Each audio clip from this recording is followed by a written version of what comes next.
Boa noite a todos vocês, muito bom estar aqui. E vamos dar início à segunda reunião científica do ciclo de 3. A primeira ocorreu semana passada, a segunda hoje, a terceira e última será na quinta-feira que vem. Bom, nós vamos funcionar... Deixa eu me apresentar primeiro. Eu sou Magda Costa, membro do Conselho Científico da Sociedade Brasileira de Psicanálise do Rio de Janeiro, e eu vou coordenar essa mesa, né, cujo tema é o corpo no isolamento. Nós funcionaremos da seguinte maneira: todos os microfones serão desligados enquanto eu, a coordenadora, estiver falando, e os convidados. Eu vou passar para vocês aqui, anotem aí, o número do celular. Está começando, fala para o Celso. O número do celular, que é para ser enviado qualquer comentário e pergunta que vocês queiram, tá? 982101379. Ok? Depois eu mostro novamente. Bom, todas as outras reuniões foram também sobre assuntos relacionados, a temas relacionados à pandemia da Covid-19, sempre pela perspectiva psicanalítica e de outras áreas do conhecimento, como hoje nós ouviremos uma fisioterapeuta. Bom, vamos lá, expliquei como é que vai funcionar e agora a gente vai ouvir os convidados. Mas antes de tudo, eu quero agradecer a eles e a todos vocês aqui presentes. Nessa ordem, nós vamos ter os convidados falando. Marcos Komaru, psicanalista, e deixa eu ver aqui direitinho. Doutor em teoria psicanalítica, professor do curso de pós-graduação na PUC-Rio. Marcos Komaru, depois a falar será fisioterapeuta, mestre em saúde da criança e coordenadora da formação no Rio de Janeiro, da formação GSD no Rio de Janeiro. Depois o Renato explica para a gente o que é o GSD, a formação do GSD, né, Renato? O que é esse, idiota? Vou pedir para que todo mundo fique com o microfone desligado, por favor. Em seguida, e a terceira pessoa a falar será a Denise Salomão Goldfein. Eu falei da Renata Umbier, né? Desculpe, acho que eu não falei seu sobrenome, Renata. Então, a Denise Salomão Goldfein é pós-doutora pelo Instituto de Psicologia de São Paulo, membro fundador do Grupo de Pesquisas Brasileiro Sandoferense e também membro da Sociedade Brasileira de Psicanálise do Rio de Janeiro e da Sociedade Brasileira de Psicanálise de São Paulo. Marcos, é sua vez.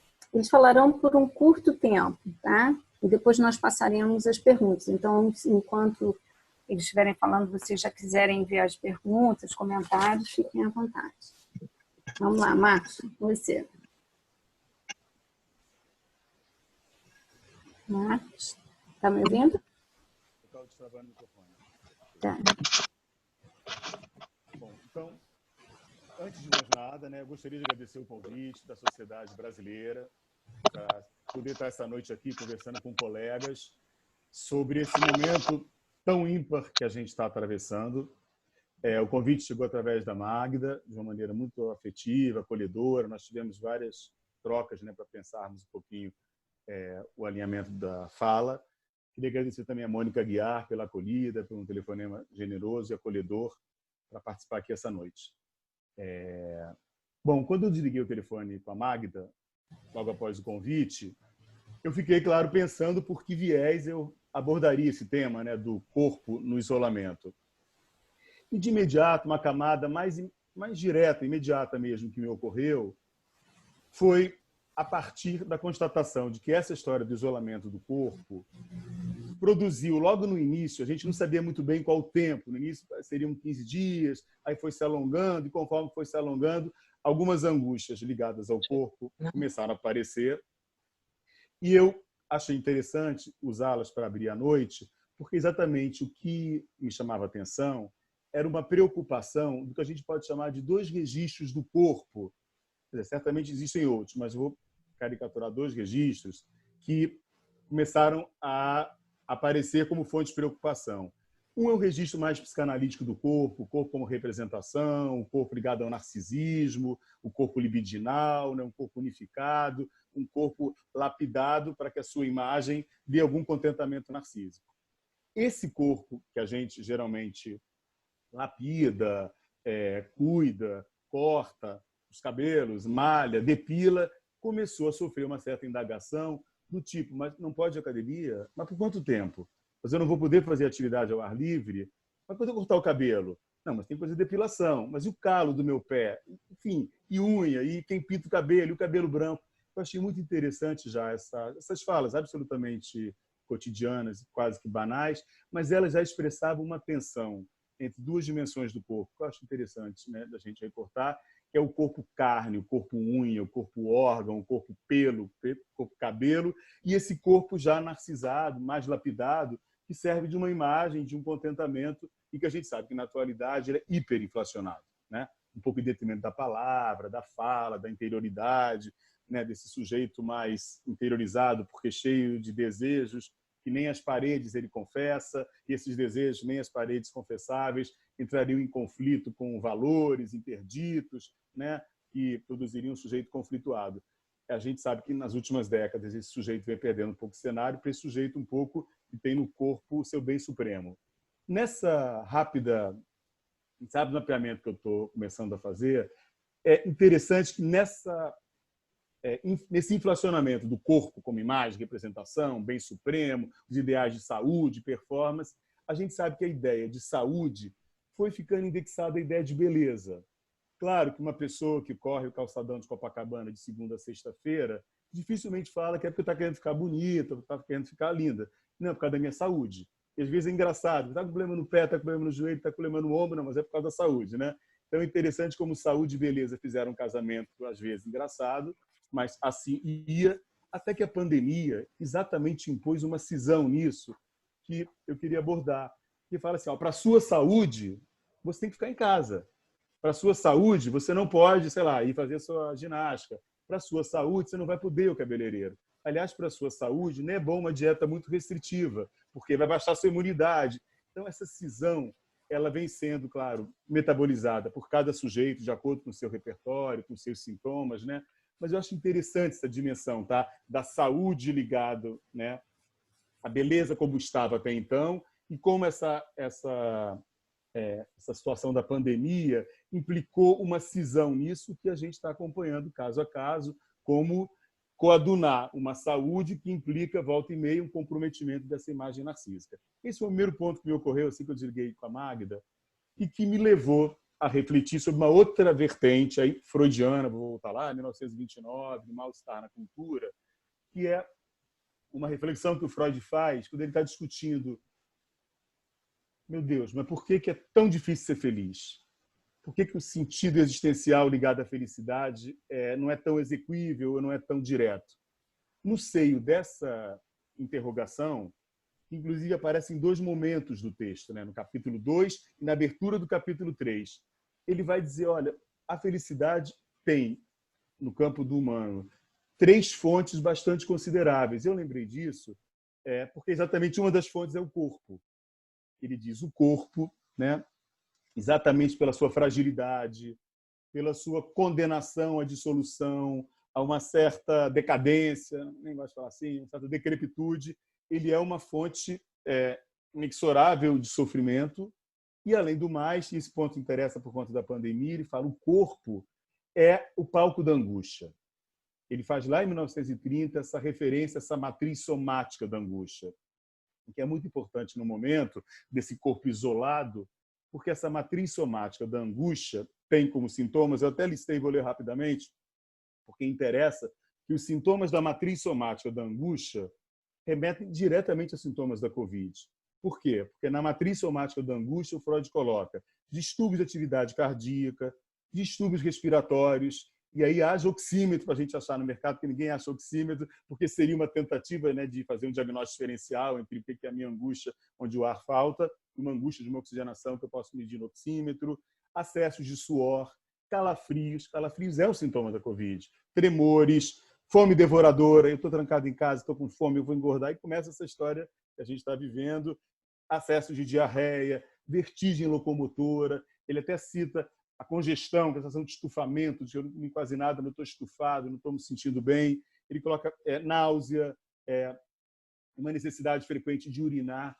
Tudo isso, gente, está no pacote dessa angústia. E o Freud fala, o corpo é causa de sofrimento porque é ele que segura essas descargas, né, meio neurovegetativas que causam sofrimento.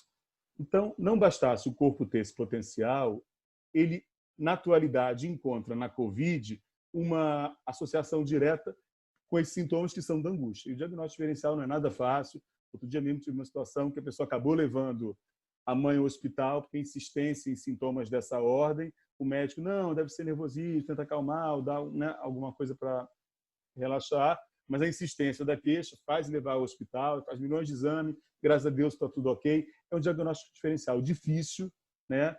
E importante, já que você acaba indo para o hospital e lá se contamina. Então, o corpo, no texto do Freud, 29, é uma das fontes de sofrimento. Aliadas ao corpo, Freud coloca o mundo externo, que ele vai colocar o mundo externo representado pelo poder superior da natureza, né? Que sempre pode se voltar contra nós, né? De uma forma impiedosa, esmagadora. E essa natureza que nunca é totalmente dominada. É muito importante essa ideia de que o mundo externo também é uma fonte de sofrimento, porque hoje a melhor tradução está sendo o próprio vírus, né? Tem pessoas que falam, Marcos, se eu for lá fora colocar o lixo, eu vou de roupa de astronauta. Quer dizer, você vê que a exterioridade comporta o perigo, o risco, a ameaça, a contaminação, né? E a última fonte é a fonte que ele coloca oriunda dos relacionamentos com os outros seres humanos, né? Ele diz que é sempre marcada por regras que sempre são algo inadequadas para fazer uma justa partilha, um justo convívio entre os seres humanos. Eu li isso e falei, meu Deus, realmente é difícil ser feliz, porque se o mundo externo é uma ameaça, com terremotos, né, secas, enchentes, vírus, o meu corpo ameaça pela fragilidade, decrepitude, condenação à dissolução. E o outro, né, me ameaça também pela inadequação do nosso código de regras das trocas, sempre um pouco a mais, um pouco a menos. A gente viu que o momento que a gente vive é muito barra pesada, porque ele fez uma condensação ad infinito dessas três dimensões. Eu acho que quando Freud coloca essas três fontes, a princípio não são todas de uma vez na última potência, né? Você pode estar vendo num mundo externo incrível, um lugar bom, mas as pessoas são muito ruins, ou pessoas meio complicadas, mas tem, sei lá, um mundo externo maravilhoso, você fica tranquilo. Você pode estar com um corpo melhor, com um corpo, né, uma ótima forma física, uma performance incrível, mas no momento atual a gente tem um somatório dessas três questões hiperaditivadas: mundo externo ameaçador, corpo ameaçado, fragilizado e com o revestimento narcísico se sustentando não nessas lapidações cotidianas, e o vínculo com o outro excessivo.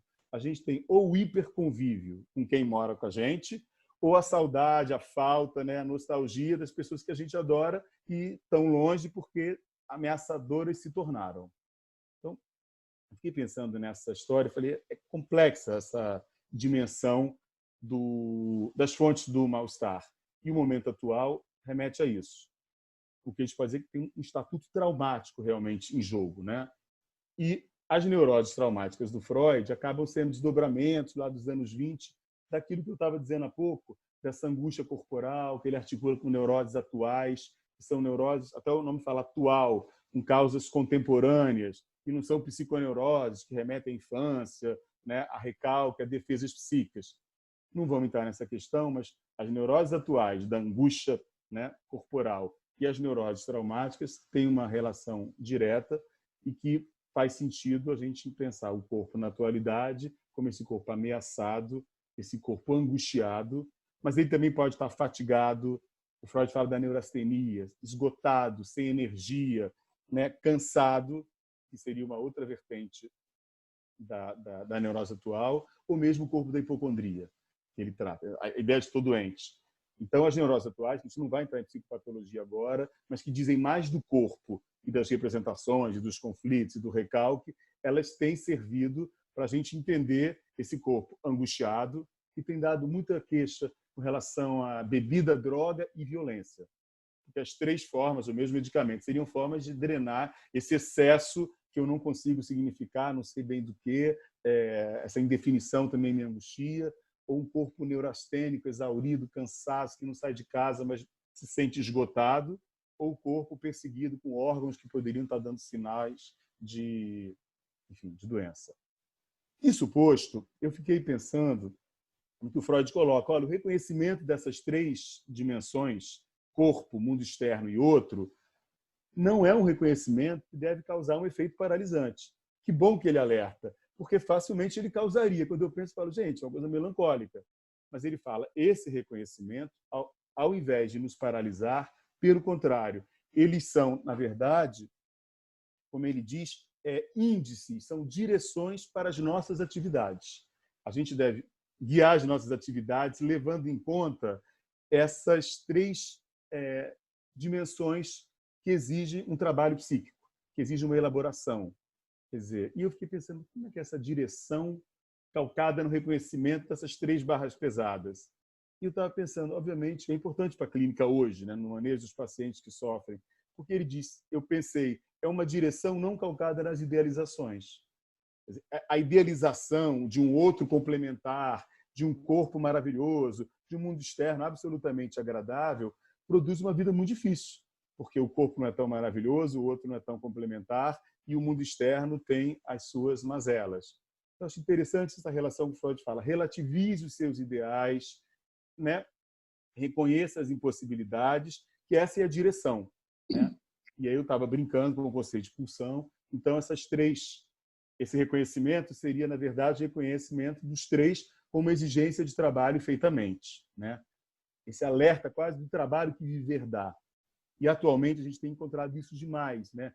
Os pacientes angustiados com a duração, como vai ser depois que acabar. Olha, eu nem sei se eu quero que acabe, sabe que eu estou gostando de como está. Incrível, quer dizer, como é que o reconhecimento dessa barra pesada, a gente não sabe quando vai acabar, a gente não sabe como vai estar o mundo, a gente não sabe, mas há que se insistir, que produzir sem as idealizações. Vai voltar tudo ao normal, vai acabar já já. Eu acho que eu estou valorizando muito isso, gente, porque isso aponta que o Freud não tinha uma postura negacionista. Ele não negava a barra de viver, nem negava aquilo que escapa, né, ao controle. Pelo contrário, ele faz uma ética daí. Ele fala, é importante que a gente tenha coragem de encarar, né, essa verdade traumática, né, do impossível, a verdade traumática de um desejo sempre parcializado, de um desejo que nunca se realiza plenamente. A gente pode falar o reconhecimento dessa castração, se a gente quiser, né, desdobrar um pouco mais, que é um reconhecimento para produzir motor, alavanca, se quiser falar, causa dos movimentos desejantes.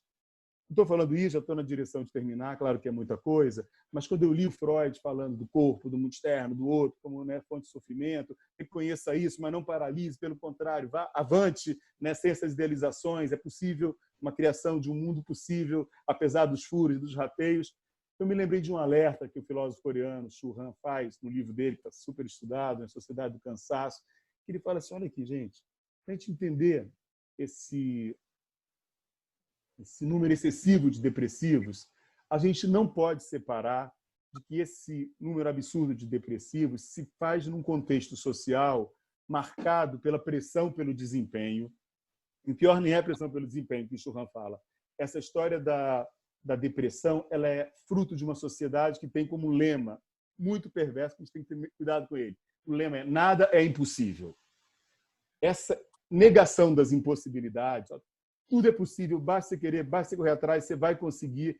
Essa mentira, né, sobre o que rateia, gera exatamente esse sujeito marcado pela ideia de fracasso, de insuficiência, de vergonha, de uma inapetência para a vida, de uma solidão, enfim, de vazio, todas essas categorias que o Freud fala ao contrário, reconheçamos, né, o rateio e sigamos nessa direção. E o corpo isolado, eu acho que tem que se alimentar disso. Quer dizer, não é tão grave se eu não puder andar, ou se eu não puder, sei lá, cortar o cabelo, ou cortar minha unha, pintar o cabelo, fazer depilação, sei lá, né? E sobreviveremos, aí de repente vamos correr atrás, um pouco mais, cabelo mais branco, mais mal cortado, a unha não sei como, o calo doendo. Eu estou falando muito isso, que eu estou insistindo nessa oposição, tá? Do que é o corpo narciso como representação, como imagem, e o que é esse corpo que insiste em comparecer na sua dimensão de carne, unha, pele, cabelo, pelo, né? E que está na base de muitos desassossegos. Eu acho que o desafio maior da gente é seguir nossas atividades, sem idealizações, sem sermos polianos, sem sermos maníacos, né? Mas sem paralisarmos. E não precisarmos de uma posição negacionista. Esse eu acho que é o risco pior, entendeu? É inscrever uma lógica de um ideal, de que não está acontecendo nada, vai ficar tudo bom. Eu acho que esse caminho é o caminho mais nefasto e mais anti-freudiano. Certamente já estourei meu tempo, queria falar que esse corpo no isolamento tem o corpo de descarga, o corpo da sexualidade, que é quase uma coisa só para relaxar, falei de uma coisa meio barra pesada, que tem dado ensejo o pessoal, não necessariamente, mas a maioria dos solteiros, né? A tradução da quarentena, já ouviram falar como quarentena, de carente. Então, eu estou na quarentena, porque eu sou sozinho, eu sou solteira, não sei o quê, estou carente e enlouquecido. E esse corpo na quarentena tem ensaiado algumas saídas. Umas são de negação, gente, a vida não tem garantia, a gente nunca sabe, eu posso estar andando com a móvel na minha cabeça, eu vou morrer. Então, já que a vida não tem garantia, lá vou eu para o braço do Romeu. E a pessoa arrisca, né, os encontros. Já tem um pessoal que está fazendo exame ou pegando um anticorpo, apresentando nas redes de relacionamento, e se você também já está negativo, você tem anticorpo, acho que dá certo, a gente não está tão arriscado. E tem o pessoal, que aí é uma coisa mais engraçada, mas que eu vi essa semana, que eu gostei de uma paciente, que está na quarentena total, está carente, está solteira, está segurando a onda, ela fala, Marta, eu virei devota da Nossa Senhora do autoerotismo. Então também tem o autoerotismo, que sempre é a Nossa Senhora do autoerotismo, que salva da quarentena, desse corpo que também descarga, não encontra, pelo menos, os braços alheios. Bom, queria agradecer mais uma vez o convite, tem minhas colegas para falar, a gente vai ouvir, depois nós vamos conversar. Tá bom? Obrigado pela atenção.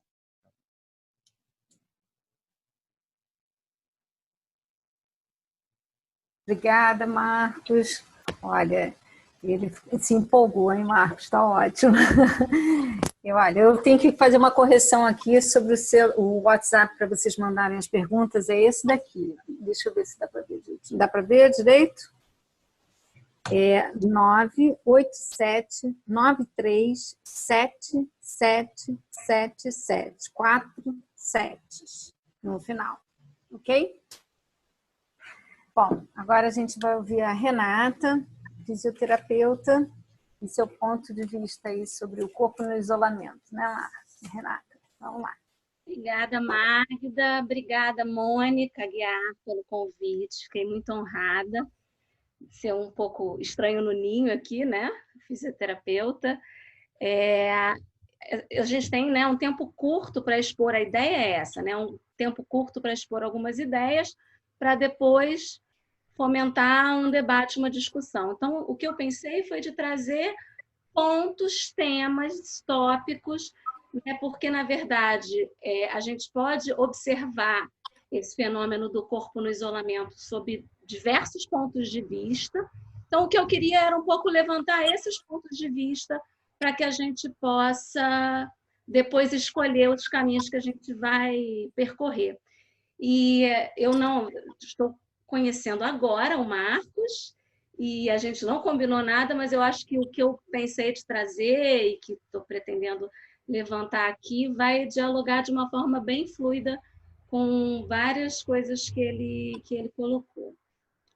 Bom, a primeira coisa que eu acho que a gente tem que colocar é assim, que o fato de vocês terem convidado uma fisioterapeuta para fazer parte desse encontro já fala de uma base comum que a gente pode partir, que é de que todos nós concordamos com a indissociabilidade entre mente e corpo, todos nós concordamos que a mente habita um corpo, que o corpo é continente para o psiquismo. Agora, que corpo é esse que é continente para o psiquismo? É um corpo que é tridimensional, corpo que existe no espaço físico, no espaço interpessoal, no espaço sensorial. E nesse momento a gente está vivendo uma privação, um empobrecimento dessa tridimensionalidade, tanto em relação ao espaço físico, né, o confinamento, a falta da diversidade, da amplitude dos espaços, quanto interpessoal, né, sem dúvida, na alternância entre a falta do contato interpessoal e o excesso da convivência, também com um número restrito de pessoas, e muito, né, uma privação desse espaço que é sensorial. Aqui a gente está numa sala com 200 pessoas e a gente vê numa tela bidimensional, literalmente, né? Eu sei que cada um está vendo uma configuração diferente. Mas, se a gente estivesse numa sala real, eu estou vendo aqui, por exemplo, a Sônia Berger do lado da Munira, e supondo que elas são melhores amigas, elas iam estar na cadeira, uma cochichando com a outra, comentando, né, sobre o assunto que está sendo tratado na conferência, ou que a palestrante estava merecendo um corte de cabelo, ou se, de repente, a Magda e a Vera Perestrelo, que na minha tela aqui estão uma do lado da outra, elas se conhecem superficialmente, elas estariam com uma outra atitude, só, como vai? Nós nos conhecemos aquele dia, naquele congresso. Então, assim, tem toda uma relação que é eminentemente corporal, que aqui não está acontecendo. E a Godelieve Dennis-Troif, né, que é a criadora do conceito GDS, Magda, não GSD, GDS, que é a metodologia dentro da fisioterapia com a qual eu trabalho, ela fala uma coisa muito interessante, que ela diz que a linguagem corporal é a única que sobreviveu à Torre de Babel, que ela é a língua materna falada por todos. E nós estamos privados também dessa linguagem corporal. Hoje mesmo, uma paciente psicanalista amiga estava conversando comigo que ela está fazendo os atendimentos online, atendimentos de psicanálise, e que ela tem sentido muito esforço na voz, na garganta, e ela verbalizou isso para mim. Eu sinto que a falta da possibilidade de eu estar presente com o meu corpo na sessão está fazendo com que eu desgaste a minha voz. E tem isso, sim, mesmo numa situação de uma sessão de psicanálise em que um paciente esteja deitado e você não tenha necessariamente o contato visual, existe uma presença corporal, sensorial. O espaço físico ocupado por corpos, ele tem temperatura, ele tem textura, ele tem cheiro, ele tem som, ele tem luz, e a gente está privado até mesmo dessa diversidade sensorial. Um outro ponto que eu queria também levantar aí nesse caleidoscópio é que as pessoas estão com dor. E as pessoas estão com dor por várias razões. Primeiro, também segundo Godelieve Dennis-Troif, assim, é uma das premissas básicas dentro do conceito GDS, os processos tanto de organização e desorganização, de saúde e doença, eles acontecem numa via de mão dupla, que é psicossomática e somatopsíquica. Então, recuperando um pouco o que o Marcos estava falando ainda há pouco, todos esses processos de sudorese, todas essas manifestações somáticas que são oriundas de um quadro, por exemplo, de ansiedade, de angústia, à medida que eles se perpetuam no corpo, eles começam a retroalimentar também as questões psíquicas que inicialmente motivaram. E aí a pessoa fica igual o cachorro correndo atrás do rabo.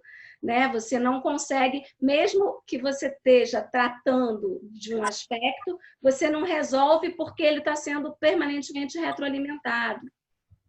E o que a gente está vendo realmente são pessoas com um nível de ansiedade muito, muito alto, um nível de tensão, uma situação de muito medo, e que isso faz com que a tensão muscular, os corpos estão mais tensos, estão mais rígidos por causa disso, e o tônus, embora ele seja, a gente tem o tônus de base, que é regulado neurofisiologicamente, se você tem um aumento do nível de tensão muscular que se perpetua por um tempo muito longo, neurofisiologicamente você acaba tendo uma alteração real, efetiva do tônus de base.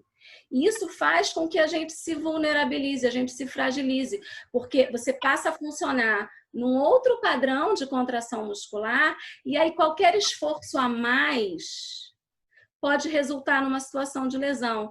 E, mais uma vez, é um corpo que sofre, uma mente que está numa situação de ansiedade, de medo, que não está conseguindo encontrar morada nesse corpo, né? Literalmente fica fora da casinha.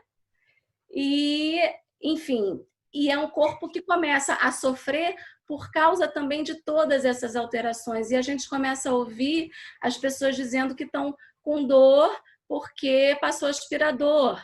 E, nossa, eu sempre fiz atividade física, sempre pratiquei esporte, nunca pensei que eu fosse ter dor porque passei aspirador ou porque lavei a louça. Primeiro, o contexto que essa pessoa estava correndo na praia de Copacabana é muito diferente do contexto que ela está, né, lavando, passando álcool gel no saco de batata frita. Segundo, existe uma questão que o gesto motor, né, a organização para esse gesto, ela é aprendida.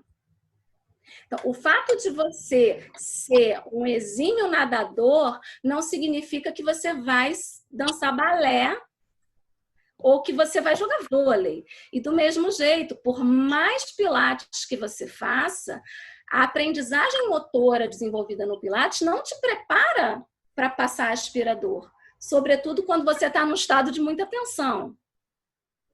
E todos esses processos de excesso de convívio ou excesso de falta de convívio, excesso de atividades domésticas, excesso de demandas, porque é o home office junto com as crianças no ensino à distância, junto com o medo de se contaminar, com lavar as compras, e um tônus aumentado. Então, uma outra coisa que a gente ouve muito: fui no supermercado 1 minuto, voltei exausta, parecia que tinha tomado uma surra.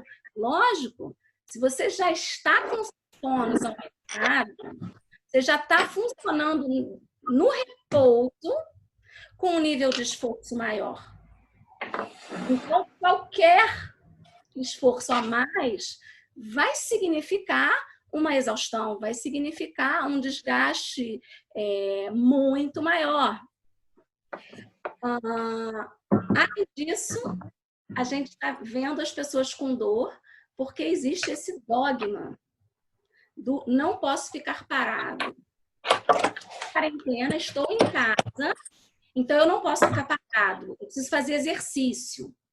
E aí começam as lives, né, uma atrás da outra, de Muay Thai, Zumba, Pilates e Yoga, e as pessoas vão fazendo isso de uma forma compulsiva, atividades que nunca fizeram na vida, sem supervisão, sem avaliação, porque eu não posso ficar parado.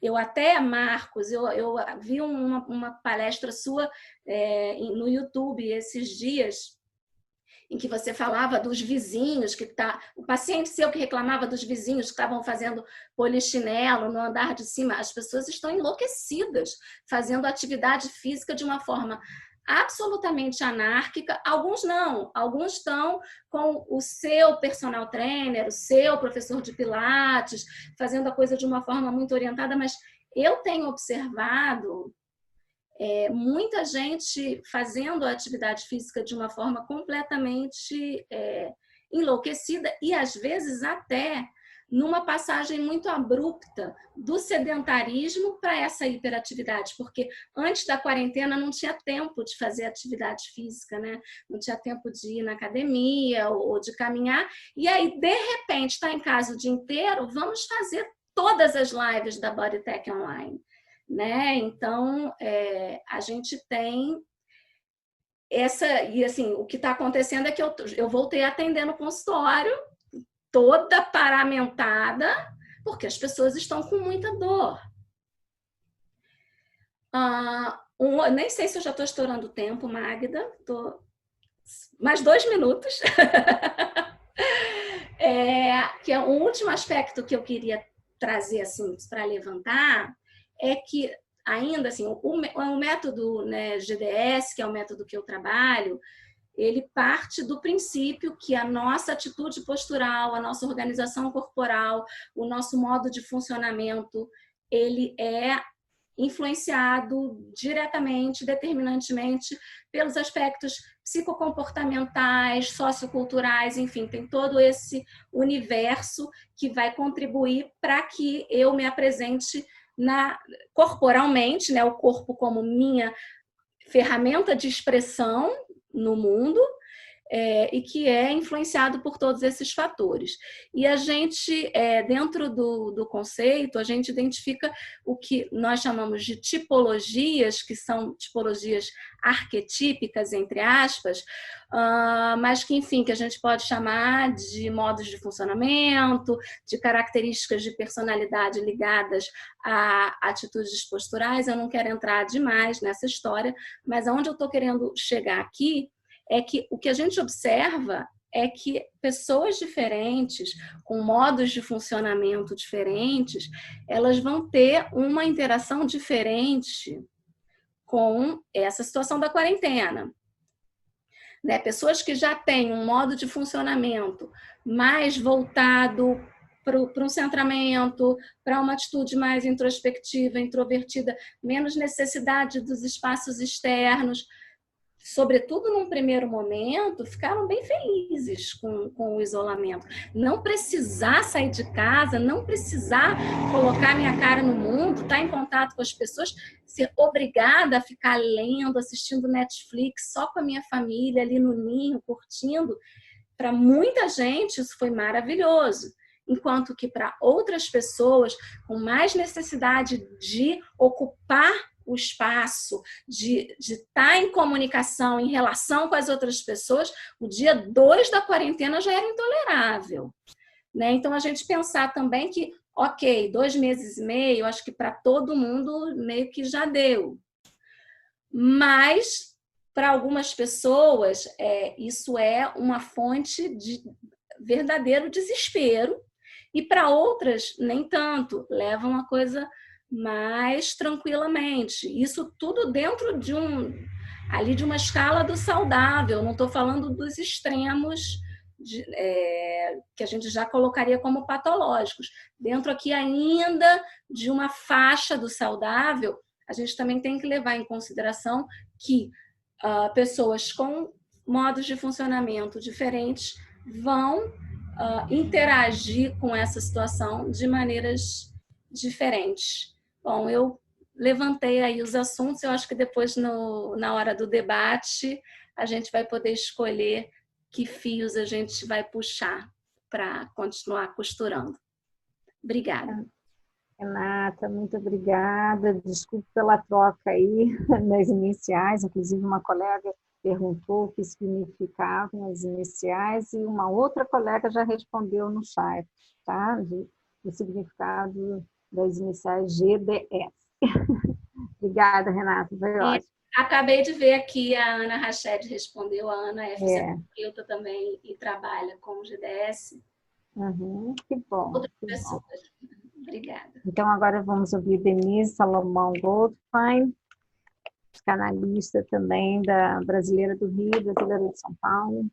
Vamos lá, Denise, com você agora. Denise, pode abrir. Nós estamos te ouvindo, Denise, o microfone está mudo. Agora Bom, boa noite para todos. Eu tenho uma vantagem, como eu vou falar por último, eu posso falar menos. Então, aproveitar as ideias dos colegas, né, e abrir para discussão. Vou tentar falar menos. Se eu estiver falando muito rápido, vocês me corrijam, porque eu vou tentar realmente ficar dentro do tempo que a gente estipulou. Não sei se eu vou conseguir. Bom, eu queria primeiro agradecer o convite, né, do Comitê Científico. É um prazer, né, visitar os amigos, estar com gente que me é muito querida, né? É um prazer conhecer o Marcos, que eu não conheço, né? E rever a Renata. A Renata não deve se lembrar, mas a gente já foi apresentado, né? Pela Aida, No tempo em que isso parecia uma coisa tão trivial, né? A gente encontrar no café, embaixo do consultório, te aconselhar no mesmo lugar e conhecer, isso faz muitos anos e parece mais distante ainda, né? Porque hoje a gente sente uma enorme nostalgia dessas coisas pequenas e triviais, né? Umas coisas pequenas e triviais, né? Então, Magda, também queria agradecer especialmente a você, a Mônica e a Ana, mas especialmente a Magda, né? Que ela organiza esse encontro com todo cuidado, né? E para quem conhece a Magda, isso não é uma surpresa, né? Então, eu gostaria de trazer um viés que tem me ocupado bastante, esse pandemônio de pandemia, né? E tem muita relação com o que o Marcos e a Renata falaram, né? Como os dois lembraram, né? Quando a gente fala de corpo, a gente está sempre trabalhando nessa dimensão entre o somato psíquico e o psicossomático, né? O Marcos lembrou, no começo da psicanálise, o Freud tentou se ocupar disso, né? Com as neuroses atuais, a diferença entre neuroses atuais e neuroses de angústia, né? E aí ele tentava avançar sobre as fontes, a origem, o externo, o interno, diferenciar o que é traumático, o que era instintivo. Finalmente, ele resolveu que isso era muito complicado, né? E com a avançada carruagem da pesquisa psicanalítica, ele inventou a pulsão, né? Resolver esse problema como um conceito limítrofe entre o psíquico e o somático, que tramita dinamicamente pelas instâncias psíquicas que ele inventou. Então, ele saiu de uma abordagem mais econômica para uma abordagem dinâmica, né? E ele inventou alguns personagens para a gente, né? Para a gente entender, né? O id, o superego e o ego, né? Que são por onde a pulsão vai transitar e por onde a nossa representação psíquica também, né? O id e o superego são conceitos mais bem acabados, eu diria, né? São como personificações de um drama psíquico, né? O id é aquele cara que quer tudo o tempo todo, de qualquer maneira, né? E o superego é aquele que diz, espera lá, não pode, vamos com calma, né? Você não pode querer, ou se quiser tudo, coisas horríveis vão acontecer com você, né? E para completar, né, o que se quer e o que não pode, né? Para a psicanálise, para Freud, diziam respeito ao sexual e ao erótico, né? E as suas representações, que ao mesmo tempo eram psíquicas e somáticas. Agora, você não tem mais uma diferenciação, você tem uma mobilidade de duas faces, né? Mas uma mesma moeda. Bom, e aqui é que o ego entra para fazer o meio de campo, né? O André Green, em diversos trabalhos, né, até porque era um assunto caro a ele, né, dizia que o ego é comumente inadequadamente teorizado, né? E que ele tende a tomar formas diante do contexto, do autor, do país, né? Tinha uma implicância muito grande com os americanos, então ele caía na pele, né? A gente já vai falar sobre isso, né? Dos americanos, principalmente em relação ao ego, né? Bom, mas para Freud, o ego, né, que ele conceituou lá em 1923 no Ego no Id, né, é antes de tudo corporal, né, e tem por função criar um ego psíquico, né, através de um mecanismo de projeção, né? E o que é projetado é a pele, né, para você criar seu contato com a pele, com o outro, através da pele, você cria uma pele psíquica. Muitos autores trabalhar a questão do autismo, a Esther Big, da questão da relacionalidade, principalmente, né? Com essa pele, primeiro sensorial e depois psíquica, né? Então, através da projeção da pele, sentida e percebida no contato com o corpo do outro, né? Quem primeiro definiu o conceito de projeção foi o Ferenczi, né? Ele estava interessado na transferência, uma coisa que ele aprendeu com Freud, e ele diz, olha, a transferência é um caso específico da projeção, né? A projeção acontece o tempo todo com todo mundo, na saúde, na doença, na riqueza, na pobreza, né? E ela tem uma condição de ser a primeira forma de ligação, né? Então, o que é a projeção? O bebê tem o seio, tem a sensação de saciedade, fica apaixonado pela sensação, estende essa paixão à mãe, faz uma ligação de objeto, e daí começa tudo, né? Todo parâmetro de relacionalidade, né? O que eu quero trazer aqui é que essa zona, essa ideia de ego, ele cria uma zona que é ao mesmo tempo intrapsíquica e intersubjetiva. Gente, fica comigo que agora vai ficar mais fácil, tá? Bom, como eu já falei que a projeção, né, é um conceito de referência, é um conceito relacional, né, que fica em torno de uma outra via de pensar também a pulsão, né? E o que eu queria retomar para o nosso agora, né, é que a gente vive um tempo nas sessões, no tempo de isolamento, né, em que o corpo está presente, né, mas a superfície de contato, tanto física como psíquica, está modificada, muito mais presa à reminiscência, né, por exemplo, do meu encontro com a Renata. Né? Então, tem uma reminiscência de um encontro, né, que poderia passar desapercebido. Ela, evidentemente, não lembra disso, nem eu me lembrar, né, mas agora lembrei quando tive que encontrá-la, né? Então, que agora tomam uns contornos que são quase alucinatórios, né? Me evoca saudade, nostalgia, famílias, né? A Ida, que é muito querida, né? Enfim, a minha família que também morava no Rio. E o que acontece com isso, né? É isso que eu gostaria de discutir aqui, né? É que essa proposição de que a via digital afeta sensorialmente as nossas fantasias, né? E em face da falta do outro real, nós ficamos muito mais intensos em nossos narcisismos, em nossos estados de entranhamento, né? Daí essa dor, todo esse exagero, né, do corpo também, mesmo no isolamento, né? Um autor da casa, que é o Mário Pacheco da Almeida Prado, falava dos estados de entranhamento, né? Que são como a gente se relaciona com o narcisismo. Não é só que o narcisismo está mais forte, mas a forma como a gente se relaciona com o nosso narcisismo está modificada, né? E isso eu acho que é uma coisa importante, que eu queria focar não só no corpo, no isolamento, mas da parte social do isolamento, né? Esses estados de entranhamento, eles deixam muito mais claros, né, os nossos processos alucinatórios, onde a membrana de contato falha, se torna menos espessa, dá lugar à incontinência, à falta do outro como anteparo real que delimita o corpo psíquico e físico. O que isso pode acarretar? A dificuldade de compartilhar realidades onde não é mais possível compartilhar. Ficamos à deriva, né, dos nossos entranhamentos e de como nos relacionamentos com o nosso narcisismo.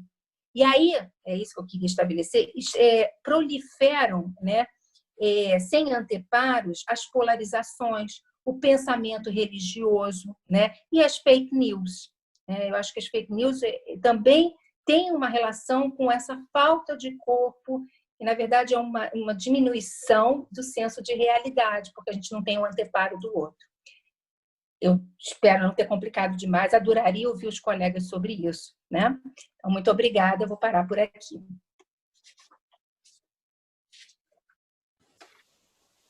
Obrigada, Denise. Ótimo. E é bom que também vocês conversem entre vocês aí sobre o que foi expresso aí. Olha, de novo, o telefone, tá?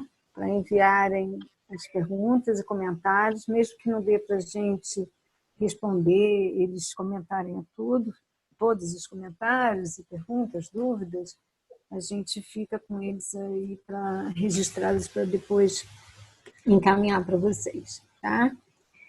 Bom, a primeira pergunta aqui veio sem nome, ela pode ser, no meu entender, ainda que dirigida a Renata, né? Me parece, eu acho que ela pode ser pensada aí por vocês também, Marcos e Denise. A pergunta é assim. Escutei de uma fisioterapeuta que durante a pandemia suas alunas estão mais conectadas com o corpo, mais atentas aos movimentos. Como a fisioterapeuta Renata Unguier, né, entende isso?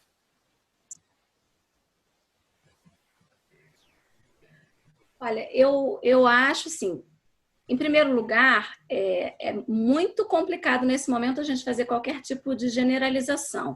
As pessoas estão mais conectadas ou as pessoas estão mais desconectadas. Eu acho que é impossível a gente generalizar dessa forma, até pelo que eu tinha falado. Cada tipologia, cada modo de funcionamento, tem pessoas que mais facilmente vão entrar num processo de centramento, de interiorização e que vão aproveitar esse momento para ter mais contato consigo próprias, com a família.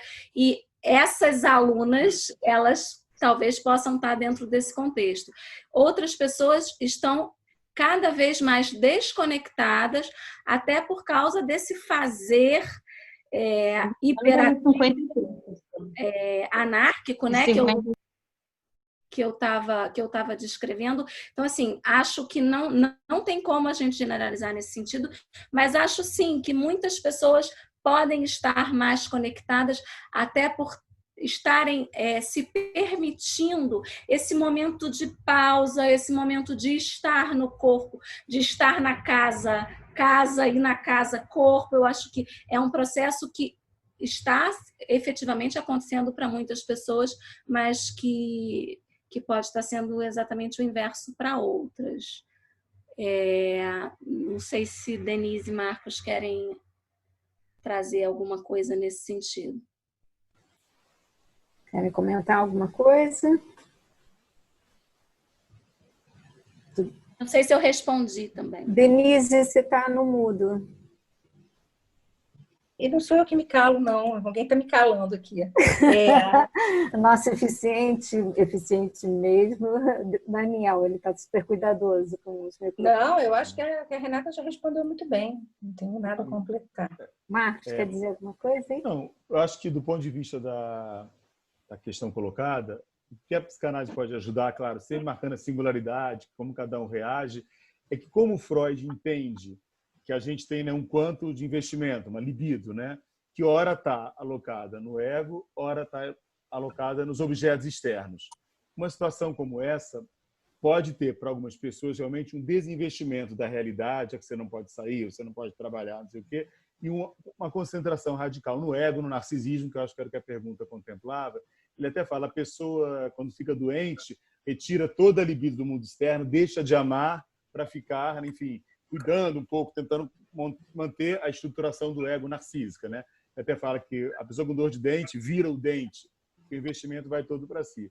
Eu acho essa questão importante, até porque eu falei um pouquinho da questão do erotismo, porque muitos casais têm trazido uma queixa de que, já que está em casa, vendo Netflix, não sei o que lá, poderia ter uma hipererotização, exatamente, não, será que a gente está ficando amigo? Parece que eu estou dividindo apartamento, parece que eu estou flatmate com a minha mulher ou com a minha namorada. Eu acho que tem um pouco a ver com isso, essa báscula entre a libido dos objetos, né? Onde o mundo é investido e, portanto, ele passa a existir. E a libido narcísica, num momento como esse, sofre um certo abalo e, no frigir dos ovos, a gente pode entender que a libido narcísica ganha um pouco de terreno. Né, com a minha respiração, se eu estou com sono, se eu estou bem, não sei o que lá, e colocando oxímetro. Então, acho que a pergunta cada caso é um caso, mas ela faz sentido uma vez que a gente tem um retraimento narcísico bastante acentuado numa situação como essa. Obrigada, Marcos. Obrigada, Renata, também, que show de bola a resposta, né? A próxima foi enviada pela Maria Gabriela de Barbacena, Minas Gerais, né? Em sintonia com a temática corpo em isolamento, tenho observado que os corpos mortos pela Covid-19 não estão tendo lugar para simbolizações para o luto. As pessoas estão desesperadas para voltarem para uma vida idealizada, negando o real do momento. Isso traz um furo, um buraco, um vazio. Essa negação dos corpos mortos pode trazer uma angústia maior futuramente? Vamos lá, fiquem à vontade para ver quem quer responder. Fala aí, Denise. Fiquem à vontade, mas eu já estou dizendo. Eu estou ligada, estou com som, né? Eu acho essa pergunta muito importante, né? O lugar do luto, né, nos corpos, e eu acho assim que tanto o Marcos quanto a Renata pontuaram a dor, né, a dor que as pessoas trazem, né? E eu acho que dor é vida, né? O Marcos falou alguma coisa rapidamente sobre o conceito de felicidade, eu acho, né? E assim, sofrer, né, é ter a vida, é ter a dor de viver. E eu acho que o luto, né, está carregado de simbolização. Eu até acho, na verdade, um pouco diferente. Eu acho que o que a gente escuta dos pacientes é um discurso hipersimbólico, né? Tão condensado que fica difícil, às vezes, até perlaborar, né? Mas eu acho que existe uma negação, acho que a gente caminha, né, numa linguagem ferenciana, num espectro traumático entre a negação, o negacionismo e a paranoia, né? Ou não está acontecendo nada, né? Ou está acontecendo tudo, né? Eu acho que isso mostra para a gente que tem uma dificuldade realmente, né, da gente poder sentir as coisas na velocidade que elas nos impactam, né?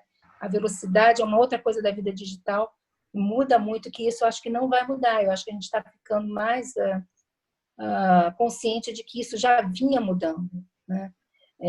Então, alguma coisa está acontecendo de diferente. As repetições, elas são repetições, mas elas trazem alguma coisa de novo, né? Eu acho que essa modificação corporal, essa dificuldade de fazer o luto, né? Corpo ausente é muito presente. É isso que eu queria dizer. Obrigada, Denise. Márcia e Renata, querem falar alguma coisa? Ou a gente passa para a próxima? Olha, apesar da gente já estar com algumas perguntas aí, eu vou pedir para exibir de novo o telefone. Tá? Bom, a próxima pergunta é da Aide. A Aide é nossa colega aqui no Rio de Janeiro, na sociedade. Segundo a Denise, há uma diminuição do senso de realidade. Qual seria o impacto na clínica ou no manejo de nossos pacientes no consultório? Pacientes mais difíceis, do ponto de vista narcísico, demandam alterações no trabalho analítico? O que vocês acham? Bom, eu acho que se o Marcos quiser começar, então, de repente, ou a Renata, para dar depois eu falo. Eu acho que a pergunta ela é muito interessante, que ela contempla algo que tem sido exaustivamente discutido, até tem aos sábados esse grupo, né, que pensa da horizontalidade, né, da técnica, que é um esforço exatamente de pensar o que é essa, como, né, esses pacientes mais difíceis do ponto de vista narcísico exigem no manejo atual do dispositivo online, né? A gente tem falado que, sobretudo, tem exigido mais atividade do analista, né? Eu acho que o silêncio é algo mais difícil de ser sustentado, e nem acho que é o caso em pacientes graves sustentar tanto o silêncio, pelo contrário. A própria... o momento onde você vai falar é interessante, que você, no presencial, você percebe um pouco até uma coisa corporal, onde a fala conclui e você, né, toma a palavra. Eu acho que, atualmente, a gente tem tido um esforço, né, de quando é que a fala abre lugar para que a outra fala advenha. Então, isso tem uma certa coisa de matropeiro, você tem quase que fazer um sinal com a mão para localizar a fala. E os pacientes com questões narcísicas são os que eu acho que mais trouxeram o desafio para a passagem para o universo online, né? Porque se houver uma condição narcísica muito frágil, já não ficam confortáveis com a história do vídeo, né? Mas também não tem um estofo simbólico suficiente para fazerem só por áudio, né? Pelo telefone. Eu tenho assistido muitas lives, isso está em pleno desenvolvimento, eu não teria muito mais a acrescentar. Eu vi Denise com o Belo falando alguma coisa sobre isso, acho que a Denise tem a dizer, né? Por Fábio Belo, né? Denise. Bom, eu não ia falar nada não, Marcos, mas muito obrigada aqui pela propaganda, né? A gente vai ter amanhã no sábado. A gente vai ter no sábado outra live, né, da elasticidade da técnica, do grupo de Ferenczi, com a Paula e o Marcelo, que eu acho que vale a pena assistir, mas eu não vou fazer muita propaganda. Mas já que o Marcos já fez, eu já aproveitei, né? O que eu acho interessante aqui da pergunta, da ideia, né, é que realmente eu acho que afeta. Eu tive com uma paciente que ficou muito afetada, claro, pelo isolamento, né? E ela estava assim, ela dizia assim, mas agora parece que ficou normal, né? O isolamento social, ficou normal lavar as mãos, né? Todos esses comportamentos que eram exagerados. E isso provoca um mal-estar, porque faz com que não se reconheça, né? Então, assim, dentro daquilo que o paciente se reconhecia já nas suas dificuldades, né? Isso muda o senso de realidade, o senso que todo mundo agora tem uma obsessão por lavar a mão, todo mundo agora quer ficar isolado socialmente, esse é o novo normal, né? Mexe muito, né, com aquelas referências que eram marcas para os pacientes mais regredidos, né? Então, eu acho que Isso impacta na clínica, né? Isso nos impacta, porque nós também estamos mais regredidos na clínica, né? Só uma vinheta para dar um exemplo, né? Hoje eu estava atendendo e aí começou um barulho infernal, né? Porque você pensa que sua casa é o mais isolada possível, mais um santo grau do silêncio, não é. Aí eu tive que interromper a sessão para pedir para parar o barulho, né? Eu tirei o microfone, achei que tudo bem, estava protegido. Aí aquela gritaria, porque só gritando para ser escutado. Quando eu voltei, o paciente estava morrendo de rir. Estava morrendo de rir. Ah, você sabe brigar também. Quer dizer, então, esse senso de horizontalidade, né, coloca todo mundo num sentido, isso é reassegurador para o paciente. Ele tem uma pessoa que está sofrendo como eu. Mas quando você não tem esse contato, né, e está absolutamente... os padrões sociais mudam, você fica muito sem o anteparo do outro, de ver o que o meu paciente sentiu através do telefone, né? Um reflexo, uma impressão sensorial, né? Que apaziguou o que ele estava passando também. Né? Isso fica prejudicado. Né? E aí sim, só para completar rapidinho, nós ficamos muito mais entregues ao pensamento alucinatório, né? Que não encontra um anteparo. Né? É um pouco o que o Winnicott coloca ali do alívio, do reconhecimento que o outro vai resistir, sobreviver, apesar de todos os ataques do eu. Né? Então, reconhecer o outro na sua própria existência. Né? Eu acho que faz muita diferença. E a gente perdeu um pouco disso. Posso fazer uma... Claro, Renata. Embora tenha sido uma pergunta bem específica para os psicanalistas, tem uma coisa, até dentro do que o Marcos falou, que é daquele espaço sensorial que eu mencionei na minha primeira fala.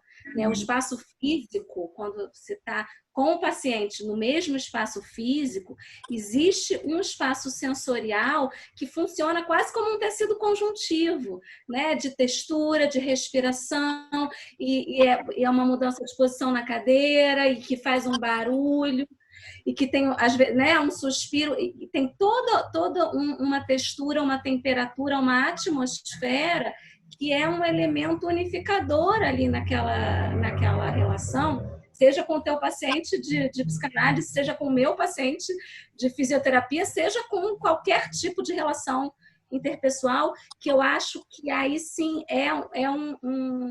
a gente está vivendo um empobrecimento dessa dimensão que, embora eu não seja psicanalista, eu acredito que isso tenha, sim, uma interferência, sobretudo em casos de pacientes que são mais frágeis, mais vulneráveis, né, nessa estrutura. Renata, ótimo você ter também comentado, né? E você não é psicanalista, mas é uma fisioterapeuta que teve como tese de mestrado aí o Winnicott de referência, não foi isso? Ela está rindo. Bom, vamos lá. Eu quero fazer aqui uma observação, que a primeira pergunta nós não tinha sido informada, porque o nome da pessoa que fez, mas foi a Beatriz Regina. Agora, assim, o Marcos diz que o brasileiro é muito plural. O corpo é uma linguagem, comunica suas dores de forma, por vezes, muito criativa. Poesias, músicas, artes. Como potencializar esses mecanismos criativos? Acho que falando desse momento de pandemia, né? Marcos? Quer que eu repita? O microfone do Marcos, Daniel. Você consegue ativar, Marcos, seu microfone? Consegui, voltou, né? Obrigada. Eu não tenho certeza se eu entendi inteiramente a pergunta. Você tem como, por favor? Repita. Por favor, é que não veio para mim no WhatsApp. Tá. E aí os outros, Denise e Renata, fiquem à vontade também de já ir pensando se quiserem responder ou falar alguma coisa. O brasileiro é muito plural. O corpo é uma linguagem. Comunica suas dores de forma, por vezes, muito criativa. Poesias, músicas e arte. Como potencializar esses mecanismos criativos?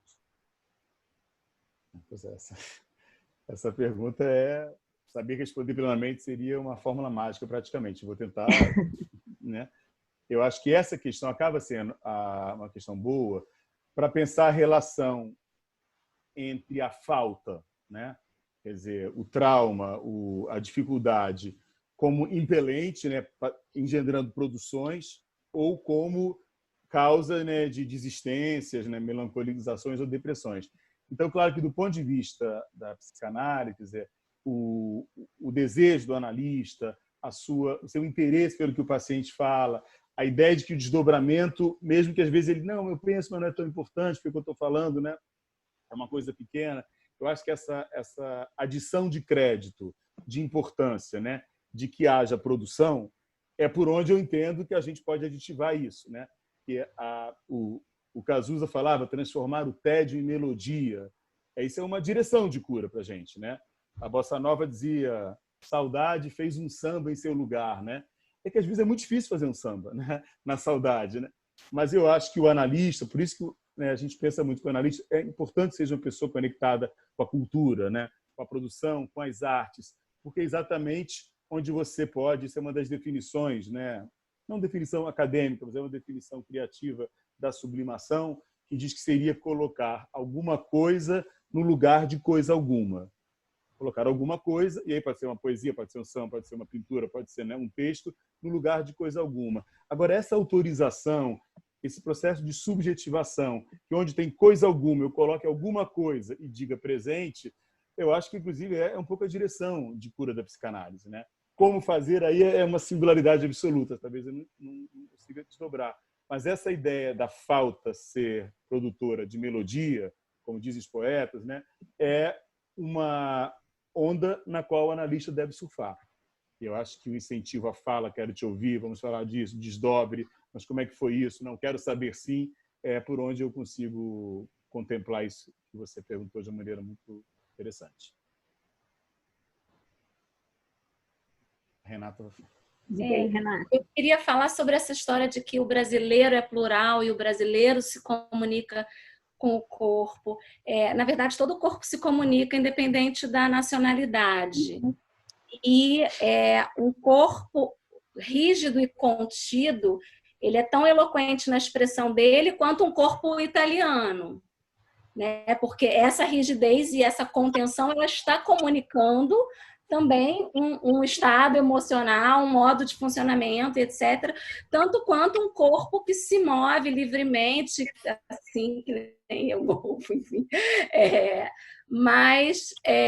Então, eu acho assim que é um pouco restritivo a gente colocar isso como somente os corpos que se expressam com grande amplitude podem ser considerados como corpos expressivos e capazes de produzir cultura, poesia. Afinal de contas, Beethoven era alemão, né? Enfim, e produziu lindas obras de arte. A gente pode citar 800 mil exemplos aqui de indivíduos de nacionalidades mais contidas, já para usar essa palavra, que produziram arte. E assim, a gente vê até historicamente como momentos de grande crise, de grande dificuldade, geraram grandes transformações criativas, não só no campo das artes, né? Também no campo das ciências, muito potencial criativo que brota das situações justamente mais extremas. E a gente está vendo as pessoas se reinventando profissionalmente, as pessoas buscando alternativas em termos de atividades, e quem já não pintava há não sei quantos mil anos voltou a pintar. Eu acho que as pessoas buscam na produção artística uma válvula, né, uma via para expressar isso que elas têm sentido. A gente pode esperar talvez bastante produção com tantas lives, as lives de encontros, né, de artistas que se encontram ao vivo para fazer música juntos e nunca tinham tocado juntos presencialmente antes, né? Agora, o que eu queria colocar mesmo era essa questão de que não são só os corpos brasileiros que se expressam, né? A nossa língua materna. Todos os corpos são expressivos e cada um à sua maneira.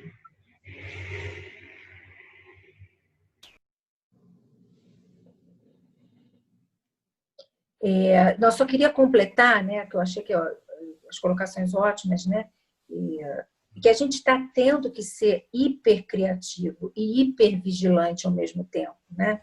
Mais uma vez, esses paradoxos que a gente está vivendo, né? A gente tem que inventar nos 30, e isso realmente faz com que a gente repense muitas das coisas que a gente achava que eram rígidas e que eram contínuas, né? Mas eu acho que a criatividade não está só nas nacionalidades ou nos corpos de nacionalidades, ela está tão presente que a gente nem está se dando conta de quanto a gente está inventando. Né?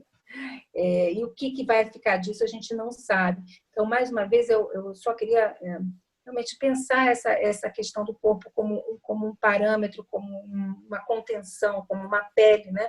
Que eu acho que gera uma hiperatividade e esse cansaço que o Marcos falou, que também falando como não só a questão do excesso de atividade motora, né? Mas também em virtude dessa hipervigilância relacional. A gente tem que estar o tempo todo em estado de alerta, né? Então, fica muito difícil isso não cansar. Isso já é uma modificação, a adaptação requer isso, né? Que eu acho que é uma coisa que a gente vai ter que continuar pensando para depois, né? E para além, né? E que vai ficar uma marca. Ou não, vai ser tão traumático que a gente vai apagar logo também, é uma possibilidade, né? Todo mundo vai voltar muito claramente à realidade e vai esquecer tudo que viveu. Vamos ter que esperar para ver, né? Vamos lá, a gente tem bastante pela frente, pessoal. É o seguinte, Marcos, de que maneiras você acha que o afeto se apresenta nas análises remotas? E se diferença há, o corpo se transforma também? É o Miguel Calmon, daqui do Rio. Conheço Miguel, colega. Obrigado pela pergunta, Miguel. Eu, como estava dizendo, eu acho que a elasticidade da técnica, tem sido essas lives de sábado muito boas, tem dado bastante discussões acerca dessa horizontalidade. Eu tenho achado, Miguel, que a horizontalidade tem sido por onde o afeto tem passado, pelo seguinte, que eu estava até dizendo há um tempo atrás com um grupo, porque o atendimento online a gente já faz há bastante tempo. Pacientes foram morar fora, já tinham um percurso analítico considerável, acabaram mantendo as suas análises online, e ok. Eu acho que o que a gente está discutindo o tempo inteiro é o atendimento online por conta de estarmos todos nós reféns de um desamparo absurdo, né? Tem uma horizontalização, vou voltar a isso, que não quer dizer simetria. É óbvio que há uma assimetria do ponto de vista dos lugares do encontro, mas essa horizontalidade, onde ambos estamos ameaçados, muitos pacientes perguntam até de se está saindo, se não está saindo, ou preocupados com a nossa saúde. Eu acho que isso, na minha clínica, produziu, eu acho que é o meu estilo como analista, eu acho que sou analista mais afetivo, assim, mais desarmado um pouco. Mas eu acho que isso está aditivado. Eu me lembro que a Denise está dizendo que a gente tem uma certa hipervigilância, porque não fico tão preocupado com isso, mas é uma tensão, já que essa situação de vulnerabilidade dos dois lados, democratizados, a ameaça está nos dois, horizontaliza o encontro, há uma assimetria, porque alguma direção, alguma tentativa, né, de produção fica no nosso cargo de alavancar. E do ponto de vista dos corpos, aí não se desdobrar tanto, mas eu tenho pensado assim, que, no meu entender, os afetos têm estado mais ativados, eu me sinto mais generoso, recebendo mais, por conta, eu tenho a impressão dessa ideia de que nós estamos, na verdade, acuados em casa, né? O dispositivo online foi o que sobrou para acuados e o outro como ameaçador, inclusive o analista presencialmente poderia ser ameaçador, né, de transmitir. Eu tenho pensado assim. Eu acho interessante que mesmo dispositivo, né, às vezes cai a imagem, vamos ficar só com o fone, ou então está ruim o WhatsApp, passa, sei lá, para o Zoom, aí o Zoom está ruim. Eu acho tão interessante esse pacto, esse vínculo, né? Ninguém solta a mão de ninguém, né? Na vontade de haver produção, de haver endereçamento. E, Miguel, eu gostaria de haver mais afetividade. Acho que eu, pelo menos, acho que adociquei um pouco nessa horizontalidade. Não sei. Bom, temos aqui uma próxima pergunta, que é da Flávia Strauss, também daqui da nossa Sociedade do Rio. A pessoa contagiada vive a ameaça da própria finitude e a do seu semelhante. Como lidar com esse corpo habitado por um inimigo invisível? Renata, quer começar? Falou de corpo? Sim, eu também pensei em você. Denise com o Marcos. Marcos, tá. Uhum. Fiquemos à vontade aí, pessoal. Olha, enquanto vocês estão pensando aí, nós estamos organizados para não passar de 10h30, 10h40 no máximo, tá? Então, eu vou encaminhando aqui umas perguntas e vamos ver o que a gente consegue aí de vocês para pensar junto. Bom, repita essa? Não. Denise, eu até acho que a Flávia é a pessoa mais indicada para responder essa pergunta, mas enfim, eu acho que ela tem uma experiência muito importante, que eu já vi relatos dela e foi muito importante ver. Para mim foi muito importante ver ela relatando a experiência dela. É uma psicanalista pensando e vivendo isso ao mesmo tempo, né? Então acho que ela tem muito para nos contar, né? Mais do que a gente responder para ela. Mas uma coisa que eu queria pontuar, que eu acho que a forma de lidar é permanecer vivo, né? Em todas as formas psíquicas que a gente puder, né? Por isso que eu acho que os sonhos, as pessoas têm comentado dos sonhos muito vívidos, né? Muito impressionantes, a gente sabe que é uma via importante de elaboração, né? Então, assim, acho que esse contato real, mais uma vez, né? Com ameaça, né? Que é a fonte de angústia, né? Nos coloca mesmo numa urgência de viver, né? E de poder, de todas as formas, elaborar essa experiência, que é muito profunda, né? Muito marcante. Renata, você percebe como as limitações das vivências corporais estão trazendo a noção de quão ignorantes somos sobre o nosso corpo? Sabemos tanto sobre a mente e agora nos vemos diante da falta completa de intimidade com o nosso corpo. O que você acha? Foi o André Trindade. Magda, o André Trindade é psicólogo, amigo meu, só que a tua fala ficou um pouco cortada para mim. Ficou cortada? Eu não ouvi bem a pergunta. Espera aí, eu vou repetir. Por favor. Tá. Você percebe como as limitações das vivências corporais estão trazendo a noção de quão ignorantes somos sobre o nosso corpo? Sabemos tanto sobre a mente e agora nos vemos diante da falta completa de intimidade com o nosso corpo. Você acha? O que você acha? Sim, eu acho que tem um pouco disso que eu estava... Tudo isso que eu estou pintando aqui como essa esfera desse espaço sensorial, né, que a gente está se dando conta de que tem alguma privação, assim, muita gente se dá conta que tem uma privação que não sabe exatamente onde está, porque afinal de contas eu estou falando com vocês aqui e tem alguma coisa que é desconfortável e que a gente não consegue identificar exatamente aonde está esse desconforto.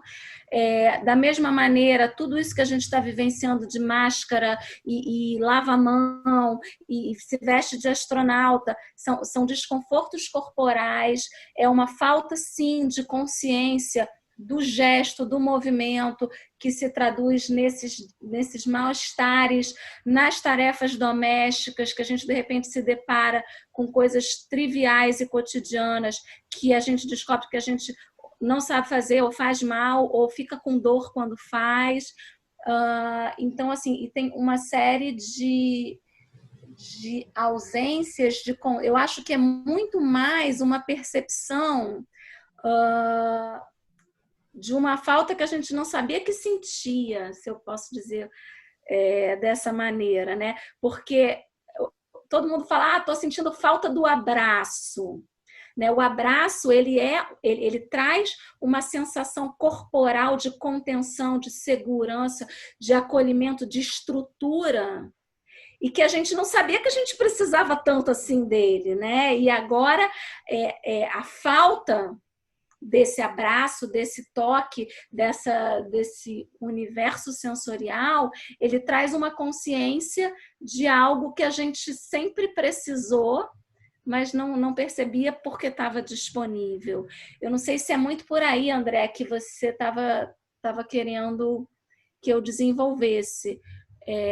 Mas acho que essa busca, como eu falei, anárquica, por atividades físicas as mais diversas, nas lives mais diversas, elas têm a ver, sim, com uma tentativa de entrar em contato com o corpo, que de repente é o que me resta, né? Se eu já não posso sair, eu não posso ir para o restaurante, eu não posso ir para o cinema, eu não posso ir trabalhar, o que me resta é isso aqui, e de repente eu não sei muito bem o que é que eu faço com isso aqui.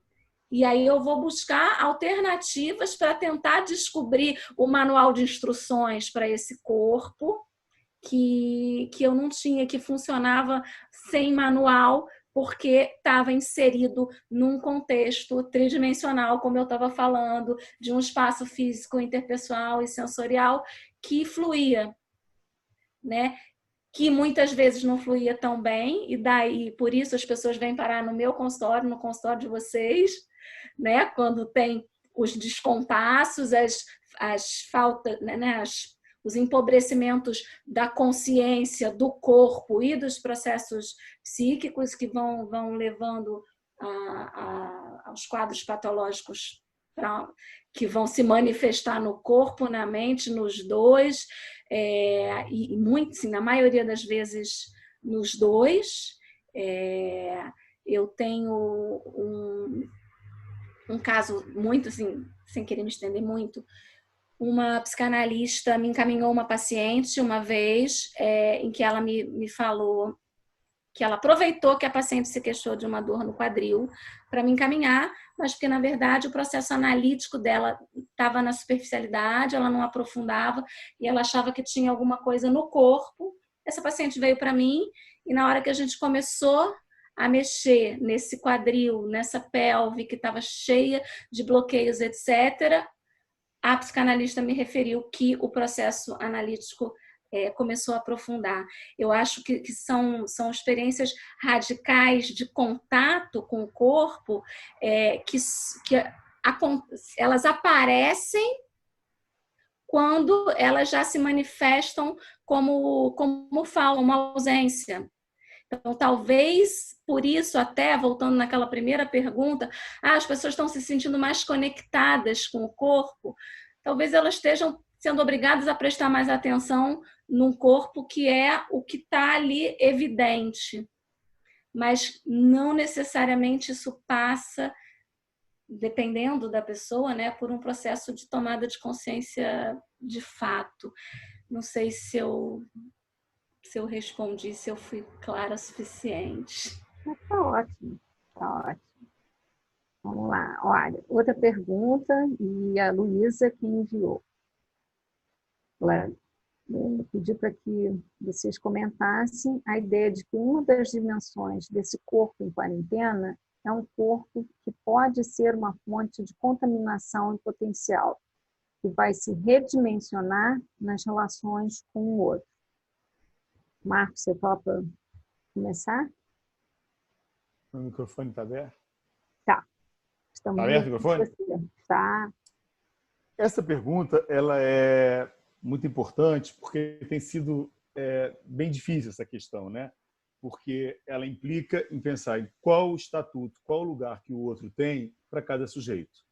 Freudianamente, nós temos uma dívida simbólica com o outro, né? Porque foi o outro que nos constituiu, que nos investiu, foi a partir do outro que a gente ganhou todo, né, uma razão de ser, né? Pegando a tese freudiana, que a gente não vai desenvolver aqui, mas que nós nasceríamos no desamparo, e o outro, então, faria o amparo vitalizante, né? O amparo que introduz texturas de ser, razão de ser, e produziria, então, por assujeitamento, um futuro sujeito. Então, para o Freud, a gente tem o modelo do outro ao qual nós teríamos uma certa dívida simbólica. Historicamente, eu não vou também fazer esse percurso, toda a lógica do individualismo, do sujeito que se pensa autoengendrado, dono da sua vida, que ninguém paga minhas contas, não sei o quê, tem feito o laço com o outro ser bastante descuidado, sem muita essa ideia de dívida, ou de gratidão, ou de ancestralidade. Eu acho que essa questão do corpo contaminado comparece nas questões da máscara, né? Se eu ponho a máscara, que fundamentalmente é para evitar o contágio no meio ambiente, porque eu estou ótimo, mas eu posso estar né, com o vírus e propagar, ou como se esse vírus foi em Curitiba, né? O motorista do ônibus, que tem que dizer, ó, não pode entrar sem máscara, ele falou que tem um soco na cara do motorista inacreditável. Acho que em São Paulo, no mercado, ele tiroteio e atingiu uma funcionária. Então, acho que essa questão ela vai na questão da ética, do individualismo versus um pensamento um pouco mais autoritário. A gente tem pensado esse sujeito mais ligado ao outro, né? Um sujeito que tem no laço social um ponto importante, e muita gente tem pensado um novo modelo de sujeito mais individualista, e até Foucault usa essa expressão, né? O sujeito que se pensa empresário de si mesmo. Então, ele pensa a vida dele como uma empresa, onde ele vai ter investimentos, custo-benefício e lucros e não sei o quê. E o outro só é visto como mais um rival, alguém que eu não tenho nenhum cuidado. Então, essa questão é muito boa, mas daria um outro encontro, né? Como é que o outro está situado na contemporaneidade para cada um de nós. A gente sabe que os seres humanos são capazes de gestos mais bonitos, o Denilton fala muito isso, como a gente tem visto na solidariedade, mas também nos mais bárbaros, como soco no motorista e roubar em respirador.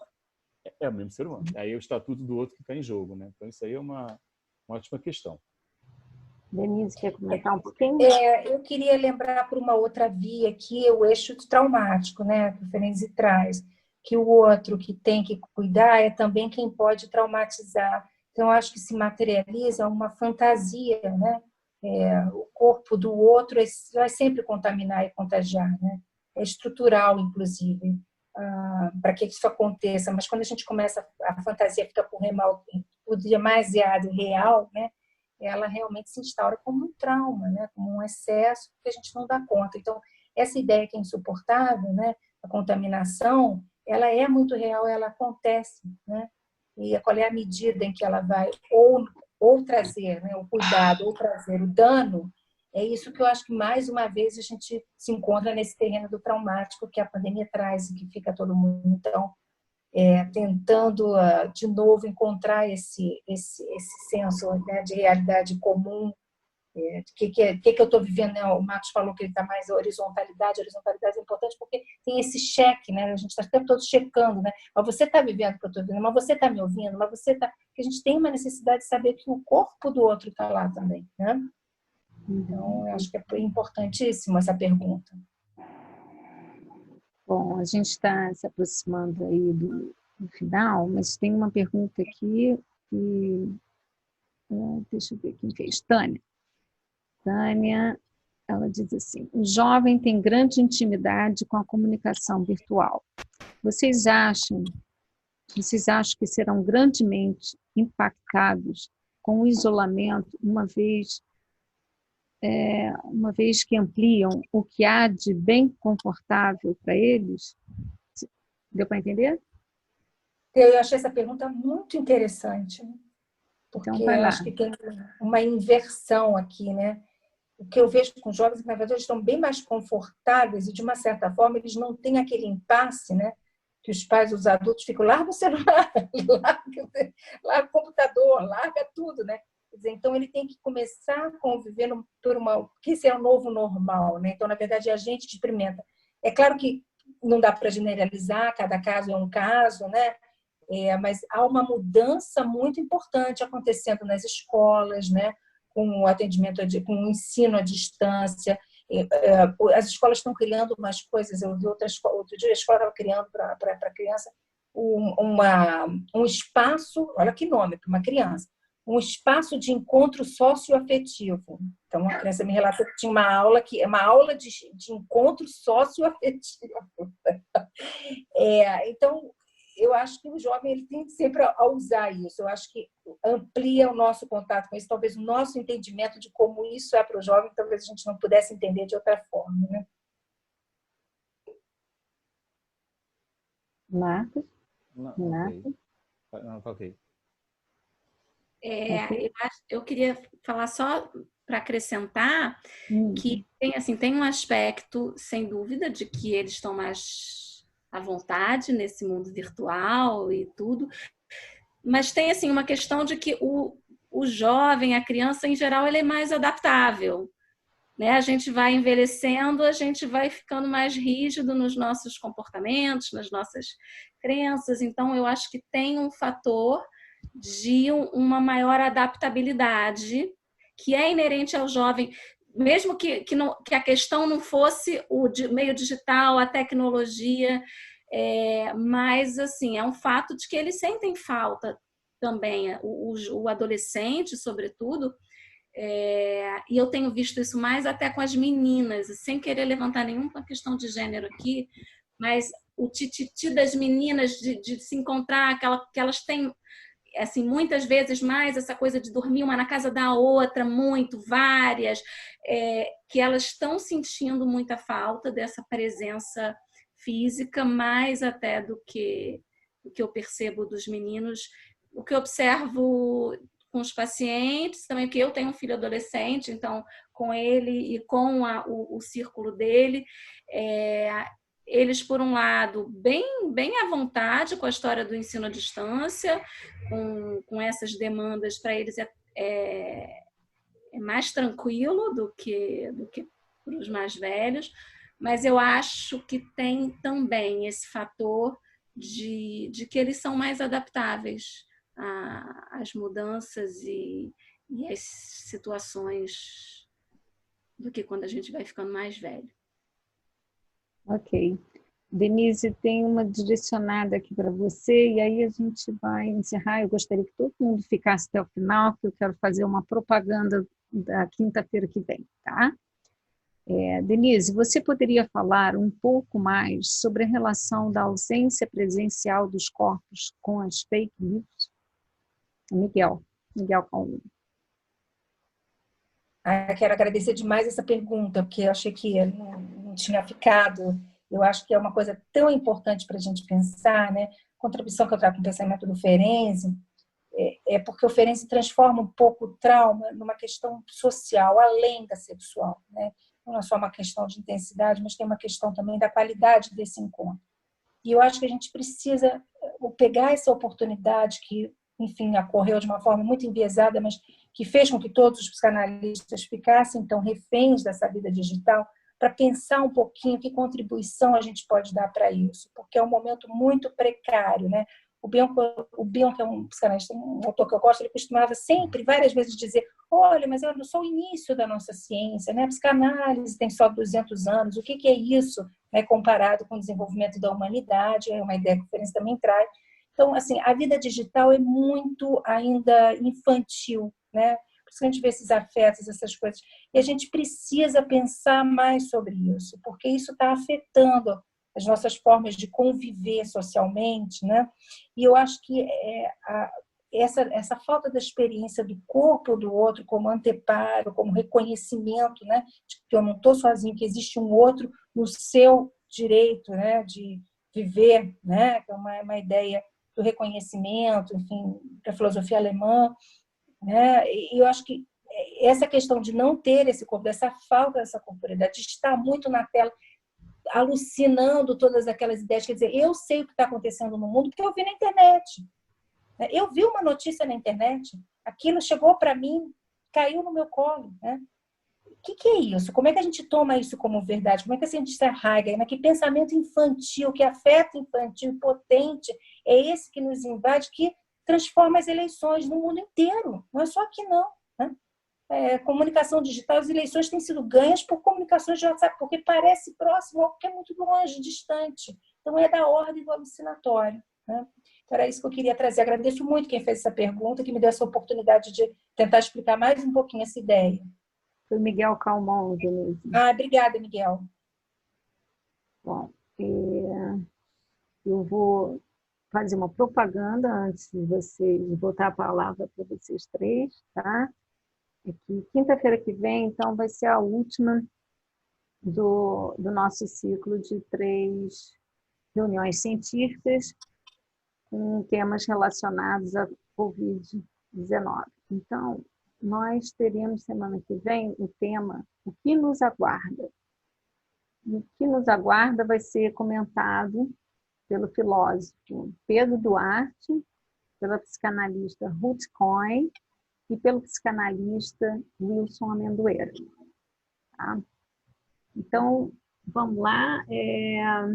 Quem quer começar a se despedir? Eu quero agradecer muito a vocês, todos que participaram, todos que estiveram aqui ligados na gente até essa hora. E agradecer aos nossos convidados, Renato Nogueira, Denise Goldfein e Marcos Comaru. E aí, quem quer se despedir primeiro? Eu acho que primeiro os damos. Vai lá, Marcos, você está em minoria. A despedida, na verdade, isso é uma forma, mais uma vez, de um agradecimento pela interlocução. Eu tive o prazer de estar com a Denise, estar com a Renata, a Magda, enfim, todo o grupo Miguel. Eu encontro tão pouco, apesar de nos conhecermos há muitos anos. Enfim, é um agradecimento e vamos, né, quem sabe, se encontrar. Obrigado. Eu queria também agradecer, falar que foi uma honra dialogar com profissionais dessa estatura. Eu achei realmente muito rico, muito rica essa oportunidade.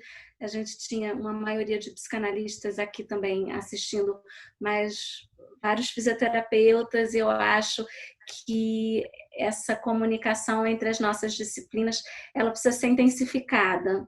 E eu espero que encontros como esse aconteçam com mais frequência, que a gente possa dialogar sempre muito e mais.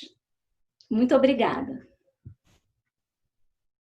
Bom, eu vou repetir os agradecimentos, né? Foi um enorme prazer estar aqui, concordo com a Renata sobre fazer uma coisa mais transdisciplinar possível, e o pedido, assim, né? O desejo é que a gente possa se encontrar, assim, virtualmente, sem ser virtualmente, presencialmente, né?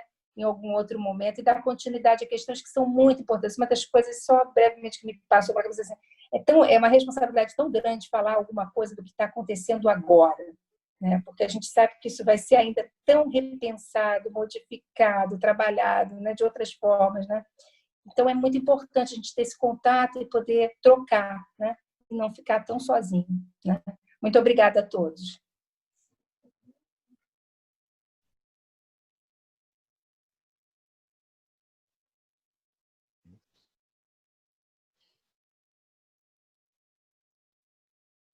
Estou vendo aqui um monte de obrigados. Magda, estamos esperando você.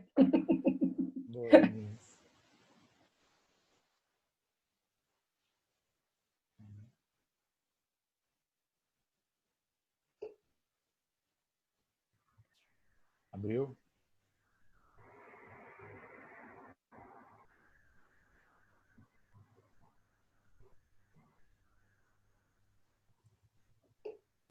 Bom, acho que vamos finalizar aqui, né? Okay. Bom, eu não sei o que houve, mas, enfim, vamos finalizar assim, Denise.